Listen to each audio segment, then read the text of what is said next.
Lantas apa saja persiapan Ratna Sarumpait jelang persidangan perdananya esok? Kami akan membahasnya bersama dengan penasihat hukum Ratna Sarumpait, yaitu Bung Desmi Hardi Jalinus di studio kami. Assalamualaikum, selamat sore Bung Desmi. Mas.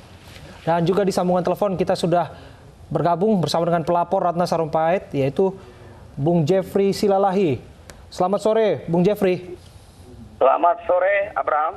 Ya, saya terlebih dahulu ke Bung Desmi. Bung Desmi, besok pukul 9 waktu Indonesia Barat di PN Jakarta Selatan, sidang perdana akan digelar. Bagaimana kesiapan klien Anda dan tim litigasi? Tadi terakhir saya memastikan kesiapan Ibu Ratna Sarumpait di tahanan Polda Metro Jaya tadi. Secara umum kesiapan beliau cukup bagus untuk besok, terutama dari sisi kesehatan. Di sisi kesehatan ya. Nah, dari sisi kami dari tim advokasi tentunya kami menyiapkan persyaratan administrasi ya, terutama tentang surat kuasa. Surat kuasa tadi kemarin itu sudah kami daftarkan di Pengadilan Negeri Jakarta Selatan. Setelah itu kami juga sudah berkoordinasi dengan tim jaksa penuntut umum. Kami meminta berkas perkara lengkap karena sesuai dengan pasal 143 itu kami memiliki hak untuk mendapatkan turunan berkas perkara tersebut. Demikian juga kami sudah mendapatkan dakwaannya. Artinya untuk besok kami sidang sudah siap. Oke, tapi yang pasti JPU sudah ancar-ancar menyebutkan bahwa akan membongkar motif Ratna Sarumpait mengungkapkan kebohongan. Memang sampai saat ini memang belum terungkap. Nggak ada yang tahu mengapa seorang Ratna Sarumpait yang kita kenal dengan sosoknya yang kerap kali menjadi sosok aktivis yang memperjuangkan kemanusiaan dan sebagainya, mau melakukan hal seperti itu, kebohongan publik. Apakah itu disampaikan kepada Anda? Ya, saya pikir dengan penyelidikan dan penyidikan yang dilakukan oleh Polda Metro Jaya dari awal sejak bulan Oktober itu sampai sekarang, itu adalah merangka mencari motif terhadap kebohongan yang dibuat oleh Ibu Ratna Sarumpait. Nah, ternyata memang kalau kami pelajari dari semua proses berkas acara itu tidak ada motif politik sama sekali. Itu murni karena motif keluarga. Ya, kekeliruan beliau terhadap keluarga saja untuk menutupi bahwa beliau melakukan operasi sedot lemak.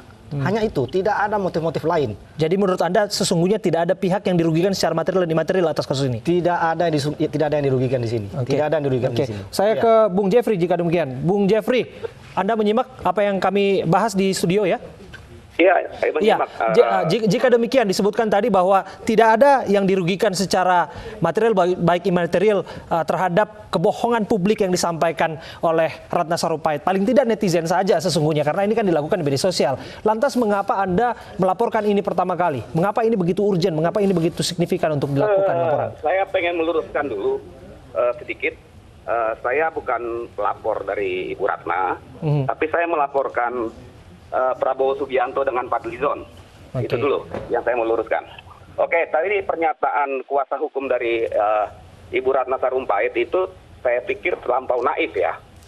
Naif karena tidak melihat misalnya aspek. Pertama, saya pengen bertanya dulu. Ibu Ratna itu bagian dari Badan Pemenangan di kubu Prabowo tidak? Anda bertanya kepada saya atau kepada narasumber yang ada di sini, saya pikir semua tahu jawabannya bahwa Ratna iya termasuk dalam BPN. Saya tidak mengetahui itu. Ya, Ratna kita mengetahui termasuk dalam BPN. Oke. Yang bersuara semuanya itu, yang bersuara ikut kemudian menyebarkan berita hoax atau pengakuan yang terakhir diketahui belakangan adalah hoax, itu dari kubu 02 tidak?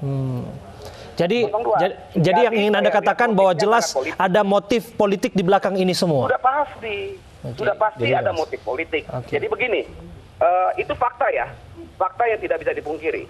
Saya ingin melihat dari aspek kriminologi, gitu loh. Untuk melihat ini dulu, menggali ini penyidik juga kan pasti melihat dari aspek kriminologinya dulu. Baru kemudian diperiksa satu-satu siapa-siapa saja yang ikut menyebarkan. Dia tidak berdiri sendiri. Dia tidak sesederhana itu tentang sedotan lemak tadi yang saya dengar. Tidak sesederhana itu gitu. Apa yang Anda dengar sesungguhnya, Bung Jeffrey? Saya bukan mendengar. Tapi gini, saya secara pribadi ini kenal sekali dengan namanya Ibu Ratna Sarumpait. Saya secara pribadi dari tahun 2000 saya kenal dengan beliau. Gitu loh. Jadi Anda ingin mengatakan bahwa sesungguhnya ada yang membisik Ratna Sarumpait atau dalam tanda kutip mempengaruhi Ratna Sarumpait untuk menyampaikan kebohongan itu ke publik? Jadi begini, ini dalam situasi bukan situasi yang biasa-biasa saja ya, normal-normal saja. Kita menghadapi dalam situasi politik, gitu loh. Jadi kalau kita memandang dari aspek politik sangat kental muatan politisnya. Kita berbagi waktu ke Bung Desmi agar informasinya banyak yang digali. Bung Desmi, disebutkan tadi, memang sesungguhnya identitas itu tidak bisa dipisahkan. Bu Ratna waktu itu melakukan itu dalam waktu itu dalam statusnya beliau sebagai tim bagian dari pemenangan Prabowo Sandi, dan juga ada konferensi pers juga secara kontekstual yang diikuti langsung oleh Pak Prabowo dan timnya dan sebagainya begitu. Jadi gini Mas. Setelah kami pelajari Mas ya, dari awal penyidikan ini tidak ada motif sama sekali, motif politik. Hanya saja karena kebetulan beliau memang seorang aktivis dan beliau ada di 02, kemudian ini masalah dipolitisir. Termasuk yang disampaikan oleh teman tadi, siapa namanya tadi itu Jeffrey. Itu maksud mempolitisir masalah ini semua. Sebenarnya ini motif nggak ada motif politik sama sekali. Kami bisa yakinkan dan nanti kita bisa sama-sama saksikan nanti di persidangan. Apakah ada motif politik di sini atau tidak gitu. Makanya kami meminta sebenarnya hentikan politisasi terhadap kasus Ibu Ratna Sarumpait. Nah, ini menarik. Cukup sudah seorang Ratna Sarumpait memberikan pertanggungjawaban moral melalui press conference dia. Saya harus memperdalam statement Anda soal bahwa Anda menyatakan tidak ada sama sekali motif politik di balik ini. Namun pada kenyataannya saksi-saksi yang diperiksa oleh aparat kepolisian, kita catat ada beberapa tim BPN di sana. Ada Daniel Anzar, ada Nanik Deang, kemudian bahkan ada Amin Rais, tokoh PAN, mantan ketua umum PAN juga di dalamnya. Said Iqbal juga, yang semuanya keempat ini paling tidak afiliasinya BPN begitu. Apakah kemudian ini merupakan bagian dari rencana politik yang terstruktur? Itu menjadi tanya publik yang belum bisa dijawab saat ini, bagian dari motif Ratna. Sekali lagi saya katakan tidak ada itu dari motif pribadinya Bu Ratna, itu tidak ada. Kemudian apakah orang-orang politik ini menjadikannya sebagai suatu alat politik untuk mendegradasi elektabilitas atau untuk menaikkan elektabilitas, itu kita tidak tahu itu ya. Yang pasti dari motivasi dari Ibu Ratna sendiri itu tidak ada. Ini hanya masalah sederhana kok. Masalah sederhana, Ibu Ratna operasi serut lemak, dia tidak mau ketahuan sama anaknya, dia mencoba memberitahu anaknya, mencari alasan untuk dipukulin gitu. Itu aja kok. Karena sebelumnya sudah ada 2 kali operasi dilakukan. Iya, sudah ada operasi dilakukan 2 kali. Hanya saja yang ketiga ini hasilnya di luar ekspektasi beliau. Nah, di luar ekspektasi beliau jugakah bahwa kondisi ini kemudian terfabrikasi sedemikian rupa, bahwa terkesan akan digebukin, kemudian ada kejahatan yang dilakukan, bahkan beliau juga secara sadar, salah satu putrinya Pak Amin Rais juga, Hanum Rais juga ada di situ untuk menyatakan bahwa beliau adalah aktivis yang saat ini menjalani pengayaan. Setidaknya secara sadar beliau mengetahui kebohongan sedang difabrikasikan. Pada saat itu ya. Iya. Alasannya tidak logis itu. Pada saat itu ya. Oke, silakan Bung Jeffrey. Apa yang tidak logis? Pada saat itu ya, silakan. Ya gini, alasan tersebut dicoba disederhanakan, tapi menurut saya ini publik menilai tidak logis, sangat tidak logis. Gini loh, seorang Ratna Sarumpait yang mempunyai wawasan politik yang luas, kalau ini dilakukan oleh orang awam, ya mungkin orang bisa percaya saja, gitu loh. Sekarang saya balik pertanyaannya, Pak. Sekarang saya balik pertanyaannya. Dengan kapasitas seorang Ratna Sarumpait yang aktivis nasional seperti itu, mungkin nggak dia akan merekayasa kebohongan seperti itu untuk tujuan politik? Di mana sekarang alat komunikasi kita sangat canggih, sangat sederhana sekali Anda melihat seorang Ratna Sarumpait. Gini, karena Ratna Sarumpait juga berpolitik. Dengan bergabungnya kemudian di kubu Prabowo, Ratna Sarumpait sesungguhnya sudah berpolitik. Jadi jangan terlampau naif lah kalau mengatakan ini tidak ada politisnya. Dengan posisi beliau saja, dengan posisi itu, posisinya sangat politis gitu loh. Terlampau naif kalau tidak bisa dibilang ini tidak politis. Nah, hanya kemudian fakta-fakta yang nanti diperiksa di dalam persidangan itulah yang kemudian itu bagian daripada hakim. Ini kan penilaian publik, boleh dong. Oke, Bung Jeffrey, saya ingin juga Anda menjawab.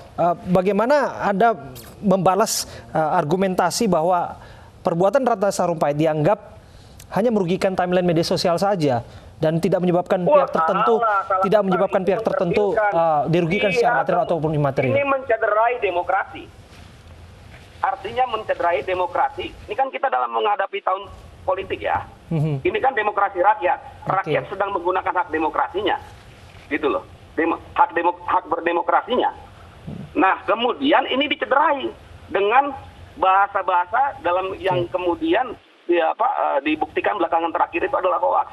Mau kemudian menggiring seolah-olah pemerintahan rejim sekarang ini melakukan sebuah kekerasan.